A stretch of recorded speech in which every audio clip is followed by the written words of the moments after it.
Let's start with, why did you decide to become an Indiana State Trooper? What happened that in 1964 made you pursue this role? You know, really and truly, I was working at a service station, and my background is I'm from a very poor family. And I was working at a service station, and I washed a lot of state police cars. And I knew how to wash cars, and they appreciated it. And I don't know, it might have been a violation at the time, I don't know, but they even got so that they would come and pick me up, I would drive them home, and I'd drive the car back, wash it, and then deliver it back, and they would deliver me back. So I really appreciated that. I got to know a lot of the troopers, and just the fact they trusted me, I think, meant a lot to me. I really did not think about being a state policeman, but one day I was washing a car, and the owner of the service station said, "Gordon, there's a state policeman who wants to talk to you." And I, oh, what did I do? And I went out there, and it was a lieutenant of the Jasper Post, Howard Litton. And he was a man of very few words. And he just stuck this piece of paper out the window and said, "This is an application for the state police." Said, "Some of the troopers think you would make a good trooper." And I took it, went inside. I couldn't believe it. He drove off. That's all he had to say. And so that's what prompted that. I really took it fairly lightly when I realized what this offer was, and I went home, and I was not going to turn the application in because I just didn't see any way. And my dad stayed on to me about turning the application in. And on December 30th, I got it in the mail, and they got it by the 31st is what they wanted to do. And so then the process started, the hiring process, the background checks and the interviews and all these things. And that was in probably March and April, because there were two recruit schools in 1964. There was one that started, I believe, in April, and one that started in June. And so I was in the class that started in June. How were you notified that you'd made the class? Did you get a phone call? I got an official letter from the state police, and I still have a copy of that letter. I have a copy of everything, actually. So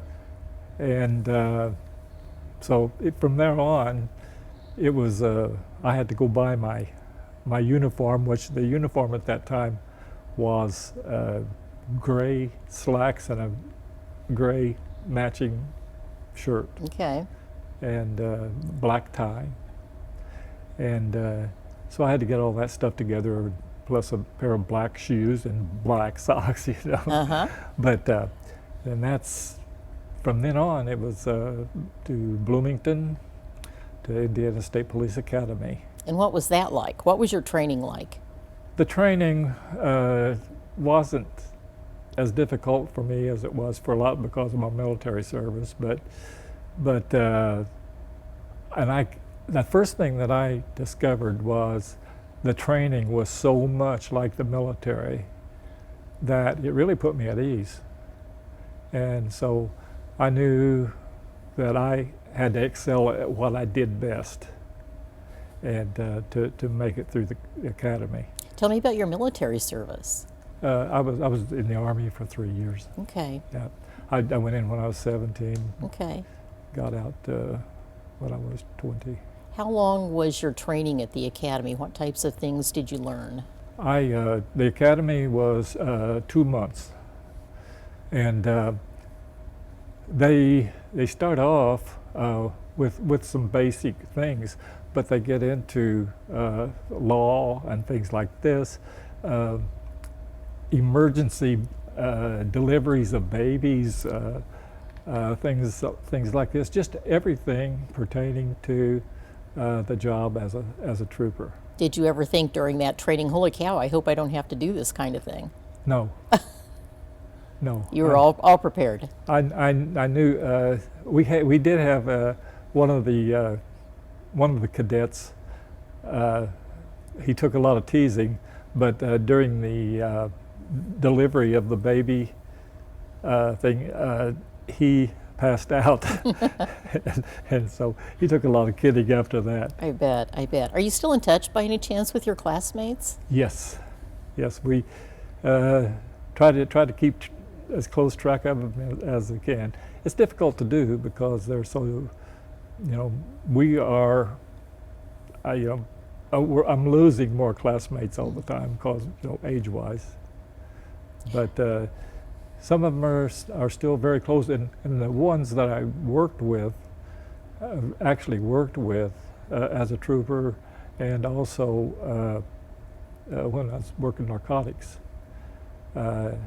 These people, DEA agents, FBI agents, and state police that I worked with, we still stay in touch. Well, you've had a lot of shared experiences, I bet. I have.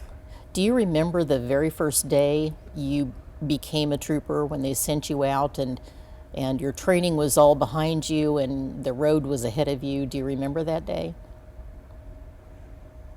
The thing that I think I remember more than anything is receiving that new car, that 1964 Plymouth 383. Going out on the first day, there's a lot of time during your training that you're with a trooper trainer, and so you learn a lot from them.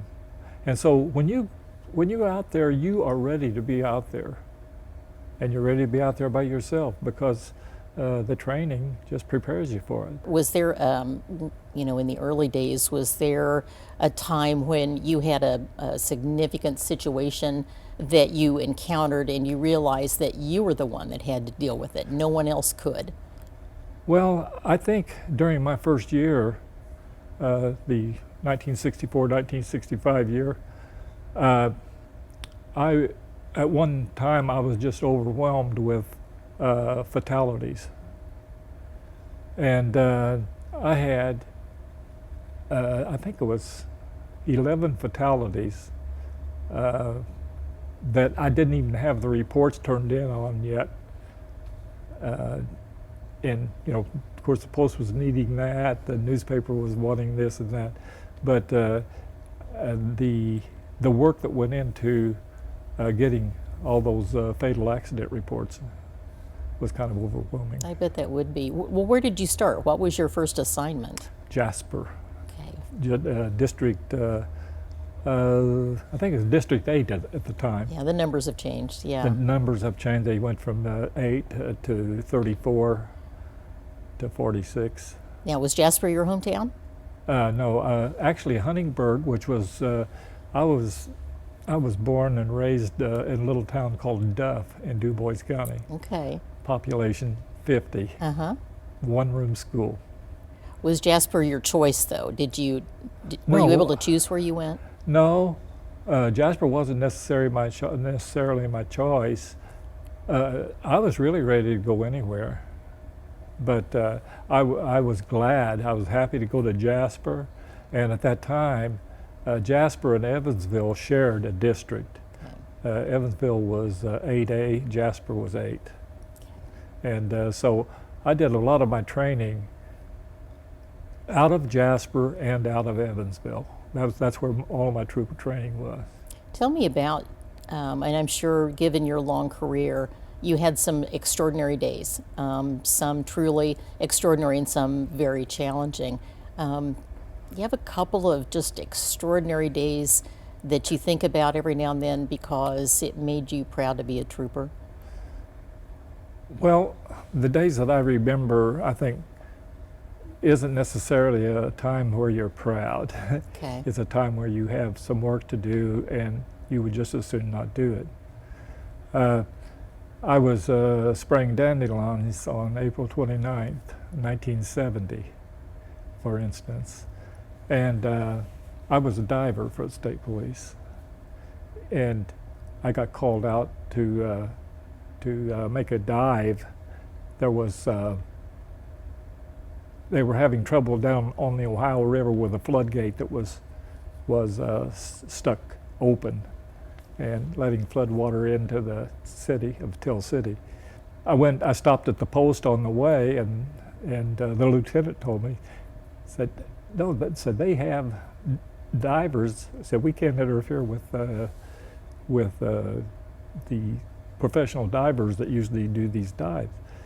And he found out, though, that the divers they normally use were not available, and so they sent me down, and I met with another trooper, Bob McClure, and we made the dive. We got ready. We got some very thin information about the way this thing was constructed, and the other diver, we went down into the water, and you always hold hands when you're going down, especially in murky water, and he made a motion that he was going up, and he took my hand. He couldn't get his ears cleared, and so I told him to go ahead up, and I stayed down, and I wanted to get the construction of this valve, and I started feeling around, and when I barely touched it, it slammed shut, and I actually lost these fingers across here, and I came up, and incidentally, the valve was shut. Oh my. And I came up, and they took me to the hospital, put this much back on. Did get it all back on, but Oh my it gosh. still works well. And so that was probably a day that I was in the hospital for 3 days. How did that affect you as a trooper? How did that affect your career? Greatly. In fact, the talk was Superintendent Conkle was superintendent at the time. My problem was I couldn't shoot a gun with my left hand, and they were thinking naturally of a line of duty discharge, and I didn't want that, and so I was off for about a year with surgeries. I had to have, I had bone infection, Oh goodness. which was difficult. They thought at one time they were going to have to take my hand off. But so I had a year, and in the meantime, I decided I was going to do something that I wanted to do to take up my time and my mind. And I started taking flying lessons, and I became a pilot in I think 35 days after I took my first lesson. So that was kind of a plus for me. But still, I knew that I had to do something to keep my job with state police. And it just so happened that the latter part of 1970, they opened up the first 4 undercover narcotics jobs. And I applied for one of those, and I got one of those effective January the 1st, 1971. What can you tell me about that experience? I was already a diver, and I had begged them to let me come into the post and just work at the post as a post command. I was still at the post, and we got there were children at St. Meinrad, which is down southeast of Jasper, where 3 little children and their dog had been out walking on the ice. This was January the 1st of 1971. And I had my diving stuff in my car. And they gave us direction, and another diver showed up, John Little, one of my best friends. And we had to break the ice to go in under the ice and find these. And strange enough, we found the dog first, but we did find 3 children. That must have been heartbreaking. Yes, still is. Yeah, yeah.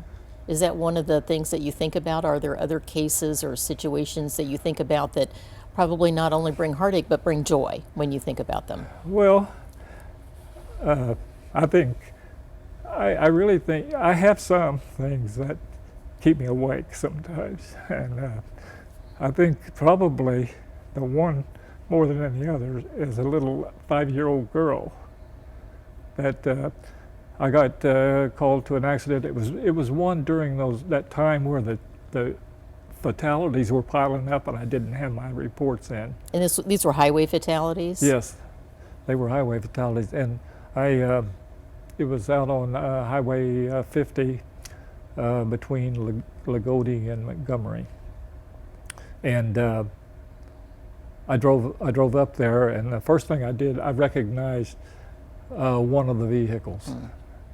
He was a known alcohol user.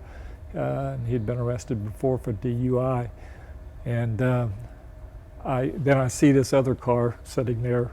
They had hit head on, and so as I was walking by his car, I just laid my hand on his. I knew there wasn't any sense in spending any more time there because he was dead, and one dead in the front, and there was a little girl in the back seat, and I broke the window and went in, and she died. I blew in her mouth, and I could hear the air come out, and that one I wake up about. What about those times where you helped someone, where there was joy associated with the outcome? Okay, I can still remember the guy's name was Coy Suttle, and they had lost someone in a traffic accident, and they came up from Oklahoma, and I met them and took them home, and took them home with me and fed them, and I got the nicest card from them, and the appreciation that they had. How kind. Yeah. Very kind. Well, I'm interested in hearing more about your career in undercover work. Okay. And I respect the fact that there probably isn't a lot you can say about that, but how did you be an undercover trooper or an officer? Did you have a family at the time? That must have been a difficult decision. Yes, I think there's somebody could testify to that. But I really felt like that my choice was to find another job somewhere, or convince the state police that there was something I could do. And so that undercover job opening, that was the perfect thing for me. So did you work undercover in the state of Indiana, or were you shared with other agencies? Well, I was shared a lot. I don't know exactly how many different states I worked in, but I would say probably, I don't know, from Colorado to Texas to Florida, Louisiana, to New York. I worked a major case in eastern Kentucky, and places like that. I worked a lot of different places. Was that a relatively new discipline, working in undercover narcotics at the time? You know, the funny thing was, it was more like my life before I became a state policeman. Tell me more about that. Well, I was, I'll put it this way. when I graduated from state police school, my mother said, "I am so glad you got on the state police. I was afraid you were going to end up in prison." But I didn't do anything to deserve prison, but I was kind of uncontrollable, you know. And so, and I was reading over some material to kind of refresh my mind, and I think that a statement that I made in a college paper was that I learned who I really was after, but it did take some time. Who are you then? Who is Gordon Hochmeister? I think I came from a very, very poor family. 8 of us lived in a 4-room house. My parents, my dad was a World War II veteran, and we didn't get the same daddy back. And so there was a lot of alcohol involved and stuff like this. So we had a rough life. 8 of us lived in a 4-room house, and it was, you know, difficult. So really what the state police did for me, well, it gave me a life, you know, because I know when I came home from service, I came home and it was the same thing. I mean, we still didn't have an indoor bathroom, and we, you know, it was still things were just pretty well the same. So I had a cook one time. I spent a lot of time on KP when I was in the military, and I guess probably because I'm silly, and I had a cook that said, "Hochmeister, you're going to be a lifer." I said, "No, I'm not going to be a lifer." And he said, "Yeah, you are. You're going to be a lifer." And I said, "What makes you think that?" And he says, "Because you got your first new pair of shoes and an indoor job." So yeah, the state police was a real opportunity for me, and I don't know how I would feel nowadays. I watch TV and I think about the disrespect that police officers are getting, not only by the public in many cases, but by the government at times. And this is upsetting to me, very. That my job with the state police was my life. When they were doing some things different, not necessarily something I disagreed with, but they had the major drug unit, and they eventually had me come back up to the major drug unit. But I had just got a good friend killed, who I'd worked with for a long time. Undercover. I just kind of took him under my arm. He came to me when he was 15, and I told him, I said, I can't make you an informant. You have to be at least 18 years old. And he said, "But my mom and dad are both dopers." And I said, "Well, give me the information, but I can't have you doing anything to help." And so at age 18, he turned 18, and that day he called me. Mm-hmm. He says, "Hey, I'm ready." And he worked for me as an informant for about 8 or 9 years, because he was 30 years old when he got killed. Did you have to for a very long time maintain a separate identity when you were undercover? So in addition to who you are, you had to be someone else? Yes. And coexist with who you were at the same time? Oh yes. I mean, because see, on surface type investigations, like in my hometown, there wasn't any problem with me working the case and using an informant. So that's what I did. The true undercover was when I was working working with someplace else in another, and doing the undercover work myself. Those are the ones where sometimes additional identity and things like this are necessary. Most of it was done like with the phony IDs and stuff like that. Okay. Were you a bad guy? Yeah, I was a bad guy. Okay. Can you tell me anything about that or not? Well, I respect if you can't. It wasn't difficult for me to be a bad guy. It wasn't difficult? But it was a job, and I didn't really think about it as far as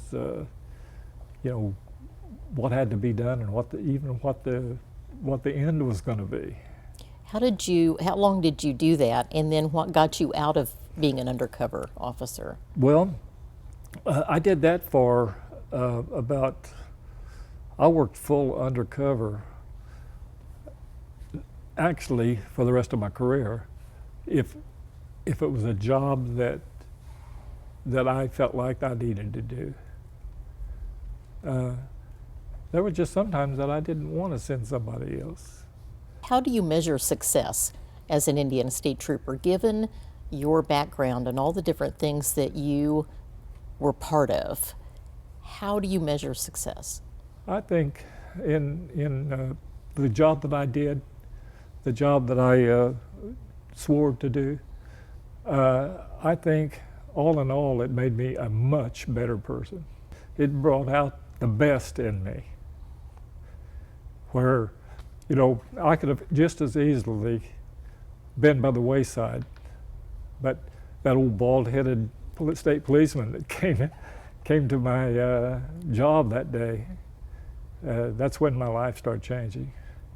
What would you like folks to know about what it takes to be an Indiana State Trooper, what it means, and how important the agency is to the citizens?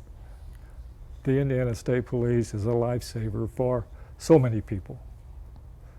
It's a lifesaver for even those that have lost their life. Because the Indiana State Police is, without a doubt, the best state police department in this state. And I think that in my association with other states, I think in all the states. But the Indiana State Police gave me hope, gave me a lot of hope beyond that I really didn't have before. And it made me recognize the value of a woman that I've spent 58 years with. It's it just made me appreciate life more than I ever did before. And even I was on the riot control squad. I was a sniper on the riot control squad. And even those trips to those trips to riot situations, all of those things were of value to me as an individual.